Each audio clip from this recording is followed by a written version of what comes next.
Gautam neuro care brain stroke migraine fits brain and spine surgeries కి best neuro surgeon.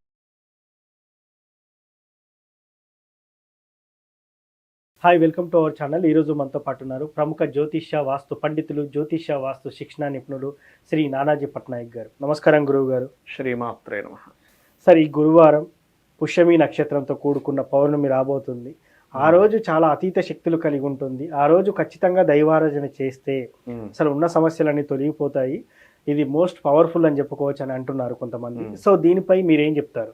ఒకటేనండి, పుష్యమి నక్షత్రం అనేటువంటిది ఆ రోజు ఉదయం పూట లేదు, సాయంత్రం పూట ఉంది. సో సాయంత్రం పూట పౌర్ణమి ఏర్పడింది. అది కాకుండా ఆ రోజు సో పౌర్ణమి తిథి చాలా గొప్పది. దాంతో పుష్యమి నక్షత్రం వచ్చింది, సాయంత్రం పూట ఉంది. అంటే ఉదయం 8:40కు 8:15కు సంథింగ్ ఆ టైంలో వస్తుంది ఆ రోజు, గురువారం నాడు. అయితే ఇక్కడ ఏంటంటే అసలు ఎందుకు చేసుకోవాలి, ఏం చేసుకోవాలి, గురువారం నాడు వచ్చిన పుష్యమి నక్షత్రానికి ఎందుకు ఆ యోగాన్ని చెప్పారు, అది కూడా ఉదయం పూట లేదు కాబట్టి సాయంత్రం పూట ఏదైనా చేసుకోవచ్చు అంటే ఒకటి గుర్తుపెట్టుకోండి. మనకి కర్మ అనేటువంటిది ఉంటుంది. అంటే చూడండి, నా కర్మ అంటూ ఉంటాం, వాడి కర్మలో ఉంది అంటూ ఉంటాం. ఓకే, వాడి కర్మ బాగుంది అంటూ ఉంటాం, నా కర్మ బాగాలేదు అంటూ ఉంటాం. అంటే ఏంటి, కర్మకారకుడు ఎవరు జ్యోతిష్ శాస్త్రంలో అంటే శని భగవానుడు. ఈ శని భగవానుడు నక్షత్రం ఉన్న రోజు మనకి పుష్యమి నక్షత్రం 27 నక్షత్రాల్లో ఒక నక్షత్రం, అభిజిత్తో కలుపుకుంటే 28 నక్షత్రాలు అవుతాయి. సో అది నెలకొకసారి వస్తుంది.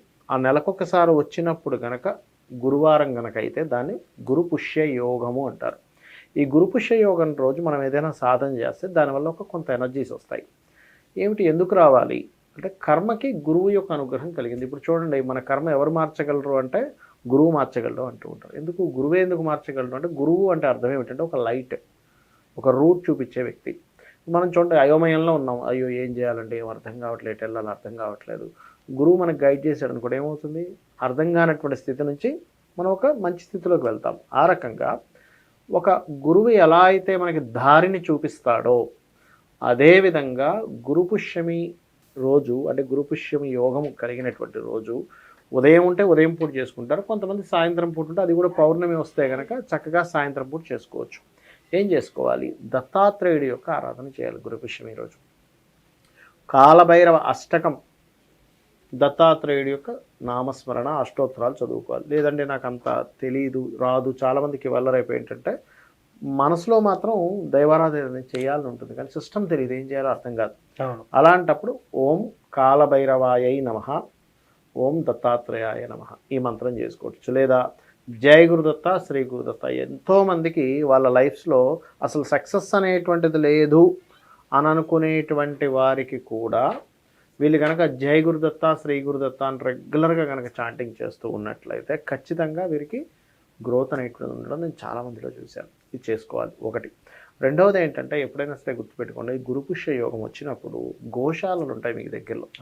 గోశాలల దగ్గరికి వెళ్ళి అక్కడ మీరు ఏదైనా సరే సాధన చేయగలగాలి. అంటే అక్కడికి వెళ్ళి వాడికి ముందుగా బెల్లము మరియు అరటికాయలు, సన్నగా తురిమినటువంటి అరటికాయలు తినిపిస్తే ఏమవుతుందంటే, గోవులకి బెల్లము అరటికాయలు తినిపిస్తే ఇది ఒక రకమైన గురుపుష్య యోగం ఏర్పడుతుంది. ఎలా ఉంటాయంటే యోగాలు, ఒక రోజు ఫలానా నక్షత్రం ఫలానా రోజు వచ్చినప్పుడు యోగం ఏర్పడుతుంది. లేదా 2 గ్రహాలు కలిసినా, లేకపోతే ఒక గ్రహం వెళ్ళి ఒక నక్షత్రంలో ఉన్నా యోగం ఏర్పడుతుంది. మనంతట మనం ఏదైనా సరే ఒక కార్యక్రమం చేసినట్లయితే ఒక పదార్థంతో అదొక యోగం ఏర్పడుతుంది.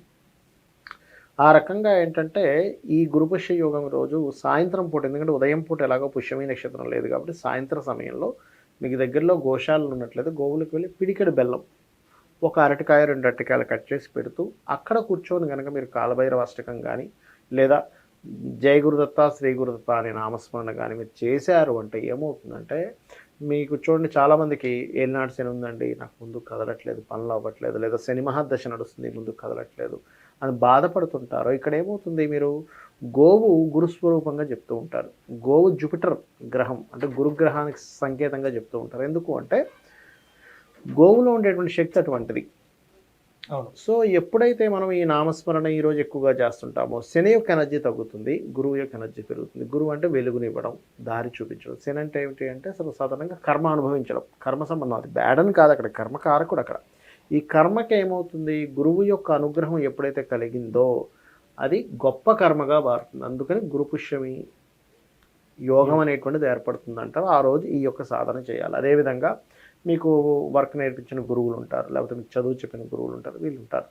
వారి దగ్గరికి వెళ్ళి వాళ్ళకి ఏదైనా ఒక వస్త్రం దానంగా ఇవ్వడం కానీ, వాళ్ళు నమస్కరించుకోవడం కానీ, ఎక్కడ దూరంగా ఉన్నారనుకోండి, శాస్త్రం ఏం చెప్తుందంటే ప్రతిరోజు వారి యొక్క గురువు ఏ దిశను ఉన్నాడో ఆ దిశ నమస్కరించుకోమని చెప్తుంది శాస్త్రం. ఎందుకంటే మిమ్మల్ని ఎవ్వరు కాపాడినా కాపాడకపోయినా గురువు యొక్క అనుగ్రహం మనల్ని కాపాడుతుందట. ఓకే. కాబట్టి ఆ యొక్క గురువు గారిని నమస్కరించుకోవడం అనేటువంటి చాలా చక్కటి ఫలితాలు ఇస్తుంది గురు పుష్యమి యోగం రోజు. సార్ దీంట్లో రాసుల వారు ఏదైనా చేయాల్సిన రెమెడీ ఉందంటారు? రాసుల వారి అంటే ఇక్కడ కొన్నిటికి మాత్రమే రాసుల వారి ఉంటుందండి, దీనికి రాసుల వారి ఏమి ఉండదు. అయితే ఒకటి రాసుల వారి అసలు గురువు శని ఏమవుతారనే దాన్ని తీసుకోవచ్చు, మనం తీసుకోవాలంటే కొంతవరకు తీసుకోవాలంటే. అంటే ఉదాహరణకి చూడండి, ఇప్పుడు మేషరాశి అనుకోండి, గురువు భాగ్యాధిపతి, భాగ్య వ్యయాధిపతి అవుతాడు, శనేమో దశమ లాభాధిపతి అవుతారు. అందుకని ఏమిటి, ఎవరికైనా శని దశ నడుస్తున్నా ఇబ్బందులు ఉన్నా కానీ వీళ్ళు పర్టికులర్గా కాస్త ఇంకొంచెం ఈ నీలం రంగు వస్త్రం కానీ నువ్వులు కానీ ఎక్కువగా దానంగా ఇస్తే వీళ్ళకి ప్రభావం అనేటువంటిది వీళ్ళ ప్రొఫెషనల్గా ప్రభావం తగ్గుతుంది. అంటే ఏ రాశి వారికి ఏ ప్రభావం తగ్గుతుందో చెప్పొచ్చు మనం. ప్రొఫెషనల్లో ఇబ్బంది ఉంది, స్ట్రెస్ ఎక్కువగా ఉంది, తగ్గుతుంది. అదేవిధంగా మేషము వృషభం వారికి ఇద్దరికీ కూడా, ఎందుకంటే శని దశమ లాభాధిపతి అయితే మేషానికి, గురువుకి భాగ్య దశమాధిపతి అవుతాడు. కాబట్టి మేషం వారికి వృషభం వారికి ఇద్దరికీ కూడా ఈ ప్రభావం అనేటువంటి తగ్గుతుంది.